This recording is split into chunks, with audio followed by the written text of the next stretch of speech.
Regarde comme il fait beau, dehors faut sortir s'amuser. Regarde comme il fait chaud, la canicule va nous enculer. Non. Stéréotype. Bonjour à toutes et à tous et bienvenue dans ce nouveau partage. Alors aujourd'hui, je voulais vous partager une réflexion que je me suis faite sur pourquoi les stéréotypes finalement ce serait assez important, malgré le côté péjoratif que notre société pouvait lui donner. Donc j'étais tranquillement un moment en train de m'adonner à mes plaisirs personnels. Ce soir, branlette. Je ne parle pas de ce que vous pensez, bande de petits coquins, mais je parle plutôt en gros de faire des analyses, voilà, notamment la solitude de personnalité de gens. Donc, je suis un youtubeur qui parle du sujet, et en fait, pour le coup, ce youtubeur a tendance à parfois faire des stéréotypes dès le début. Il aime bien regarder au début, quand il fait sur une analyse, s'amuser à voir comment la personne, qu'est-ce que le physique de la personne, ce qu'elle fait peut apporter comme idée sur son comment elle va se comporter, fonctionner. Donc il va avoir plein de petites idées qui sont pas forcément fondées, des intuitions et qui sont un peu en mode stéréotypé. J'ai voulu faire pareil, je me suis dit tiens pourquoi pas, je me dis peut-être que ça marcherait pour moi, il y a peut-être un intérêt à le faire. Donc j'ai testé. Et j'ai trouvé un intérêt dans le sens où quand je l'ai fait, je me suis rendu compte que déjà j'avais des idées par rapport à ce que j'avais observé avant, donc j'avais des trucs que je trouvais tiens et cette personne ressemble à telle personne, donc a peut-être les mêmes traits. Donc déjà naturellement j'ai créé des stéréotypes. Donc du coup j'étais en train de faire ça, puis j'en ai posé quelques-uns. Et une fois que je les ai posés, eh bien j'ai trouvé extrêmement amusant et pertinent de m'amuser à essayer de les comparer par rapport à ce que j'observe réellement. Lâcher tous les stéréotypes comme ça, puis ensuite voir étape par étape, qu'est-ce qui est vrai, qu'est-ce qui est faux. Et au fur et à mesure de mon analyse de ce que je voyais, je me suis rendu compte qu'il y a des stéréotypes que j'ai invalidés et d'autres que j'ai confirmés. Effectivement, il y avait des stéréotypes que j'avais qui étaient plutôt pertinents, donc que j'ai pu, entre guillemets, consolider, et d'autres moins pertinents qui étaient stupides, donc j'ai pu en faire disparaître quoi. Et c'est là, pour ça, tout l'intérêt de cette vidéo. Les stéréotypes ne sont pas des ennemis, ils sont que des outils. Je m'explique. Un stéréotype, c'est ni plus ni moins qu'un cadre.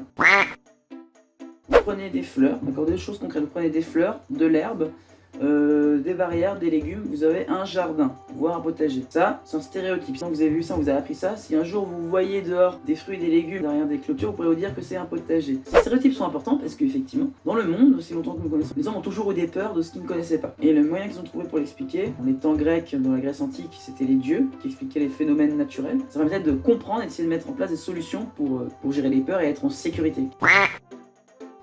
Exemple tout bête, si vous-même vous retrouvez face à un taureau, le taureau qui vous fonce dessus, c'est une situation de danger. Et vu que le corps est très intelligent, et les reptiliaux et le cerveau également, il va prendre les éléments qu'il y a autour, genre l'émotion que vous avez ressentie, la peur, hop, l'associer, plus effectivement le fait qu'il y ait des cornes, qu'il soit noir, ce genre de choses. Vous allez prendre tous les détails et vous allez créer des informations organisées et concrètes qui vont être un stéréotype en mode les taureaux sont dangereux. Et pourquoi vous l'avez créé? Simplement pour vous protéger et éviter que vous vous retrouviez un jour dans cette situation, vous enfuir plus vite. Le but étant, quand on fait un stéréotype, de penser beaucoup plus vite et de manière efficace pour éviter de se retrouver dans des situations qui seraient mortelle ou dangereuse pour soi. Donc un stéréotype a une utilité à un instant T pour se protéger. Seul problème, c'est que ce qui marche à un instant T ne marchera pas forcément à un autre instant T+1, T+2, T ou longue. Yeah.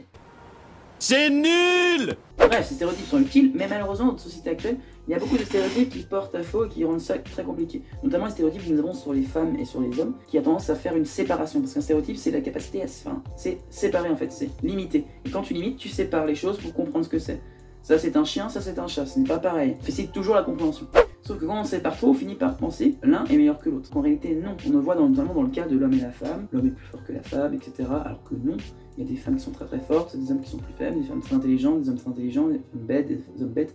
Bref, ce sont des stéréotypes qui à l'époque permettaient de comprendre des choses, mais qui à l'heure actuelle sont limités et réducteurs, qui ne prennent pas en compte la majorité des informations qu'on a désormais. Le principe, c'est qu'il ne faut pas non plus le garder, il faut l'actualiser. Un stéréotype pour qu'il soit cohérent, qui continue d'être cohérent et qui me permette d'expliquer les choses de manière le moins réductrice possible, c'est de l'actualiser régulièrement. Et pour cela, il faut confronter à de nouvelles idées, injecter des nouvelles visions, essayer de voir qu'est-ce qui est vrai, qu'est-ce qui est faux, pour pouvoir ensuite se faire une vision de plus en plus large et moins stéréotypé, car spoiler, nous faisons tous des stéréotypes et nous en ferons toujours, car on a besoin de catégoriser, de limiter pour comprendre. La liberté n'est qu'appréhendable parce que il y a des limites pour l'avoir. On a envie de sortir de la cage parce qu'il y a des barreaux. S'il y a trop d'espace, il n'y a pas de barreaux où on peut aller où on veut, on va finir par se naturellement limiter. Genre, c'était un cas que j'avais vu par exemple, je travaille dans une école, voilà, je suis animateur, et pour le coup, à un moment, avec le cas Covid et tout, il y avait des protocoles où les enfants devaient rester à des mètres de distance et se séparer et tout. Et on aurait pu se dire, il y a des cours, il y avait moins d'enfants, il y a une cour très large, ils auraient pu aller partout. Et bien naturellement, les enfants se regroupaient en fait au final, car quand on a trop d'espace, on finit par se limiter. Et au contrario, quand on a trop d'espace réduit, on finit par aller un peu plus loin. On peut toujours un petit peu l'opposer, avoir un excès de l'un va forcer l'excès de l'autre. Donc il est important donc d'actualiser ce cadre pour qu'il puisse s'agrandir tranquillement. Pour le coup, voilà, maintenant qu'on sait qu'un stéréotype, voilà, c'est juste une limite et tout,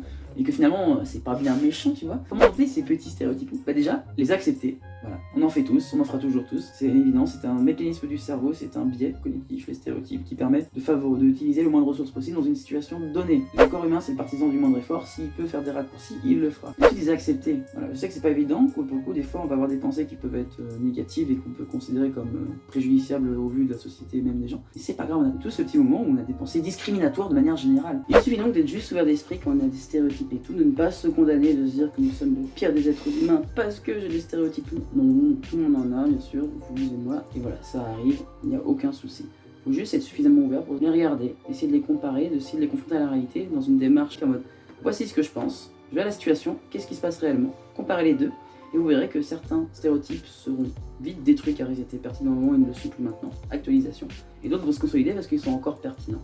Et vous verrez que certains stéréotypes sont pertinents, et c'est comme ça qu'on crée des lois générales en psychologie, en sciences, ce genre de bail. Excellent. C'est extrêmement intéressant pour le côté recherche, pour le côté développement de vous-même, d'ouverture, aussi de relation aux autres, parce que moins on a de stéréotypes, plus les relations qu'on a avec les gens seront, entre guillemets, de base vierges et saines. Attention cependant, bien sûr, évidemment, parce qu'évidemment, il y a toujours le côté sombre des stéréotypes, on voit ce qui s'est passé pendant la Seconde Guerre mondiale. Si on est fermé, trop fermé avec un stéréotype en pensant que c'est la vérité absolue, on peut arriver à des débauches ou des abus, entre guillemets, dogmatiques, comme le sexisme, le racisme. Voilà, c'est le petit partage que je voulais vous faire aujourd'hui. Donc si cette vidéo vous a plu, n'hésitez pas à mettre un petit pouce bleu, à mettre un commentaire, ou venir débattre si vous le souhaitez. Je vous embrasse et je vous dis à bientôt. Ciao!